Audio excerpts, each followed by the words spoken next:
Okay, અચ્છા. CG power, Trent અને તેજસ ત્રીજો નેટવર્ક. કયો આપે? તેજસ નેટવર્ક. તેજસ નેટવર્ક.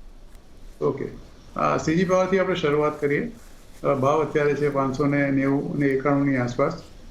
ખાસું કરેક્શન્સ આવી ગયું છે શેરની અંદર. 874-75નો ભાવ હતો, ઘટીને અત્યારે 589ની આસપાસ છે. કંપની ઇઝ ડેફિનેટલી બેટર, એમાં કોઈ સવાલ નથી. એમાં કશું મારી દ્રષ્ટિએ કંપનીમાં કશું એવું ખોવા જેવું કશું નથી. કારણ કે કંપનીનું જે ઓવરઓલ પરફોર્મન્સ તમે જુઓ તો એક થોડો સેટબેક આવ્યો છે ફ્રોમ મંથ ઓફ ઓક્ટોબર પછી. ઓક્ટોબર પછી જ્યારે વેચવાલી ચાલુ થઈ છે આ વિદેશી રોકાણકારોની, ત્યારથી આ પર્ટિક્યુલર કંપનીની અંદર થોડું ઘણું એક નેગેટિવ ટ્રેન્ડ ચોક્કસ આવ્યો છે.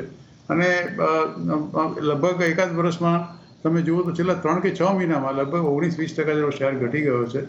ફંડામેન્ટલી મારી દ્રષ્ટિએ આ શેર સારો છે પાવર સ્ટોક્સ તરીકે. એટલે અને જે એફએમએ એનાઉન્સ કર્યા છે પાવર રિફોર્મ્સની અંદર, એમાં ડિસ્ટ્રીબ્યુશન, ટ્રાન્સમિશનના, ન્યુક્લિયર એનર્જીના, એનાથી આ કંપનીને ચોક્કસ ફાયદો થશે, એમાં કોઈ સવાલ નથી. એટલે આ શેરમાં તમારે જો ખરીદી કરવી હોય, I think is a right time. લગભગ 590ની આસપાસ છે. એ પણ થોડી ઘણી કરેક્શન્સની કદાચ રાહ જુઓ, કારણ કે ઇન્ટ્રાડે લો ચાલે છે અત્યારે. ઉપર તો 875ની આસપાસ ગયો હતો. એટલે 550-60ની આસપાસ આવે તો ચોક્કસ ખરીદી કરો with a stop loss of ₹500. આ શેર સારો છે, પોર્ટફોલિયોમાં રાખવા જેવો છે લાંબા સમય માટે. શોર્ટ ટર્મમાં કદાચ તમને કોઈ એની ન મળે, પણ લાંબા ગાળા માટે ચોક્કસ સારો છે.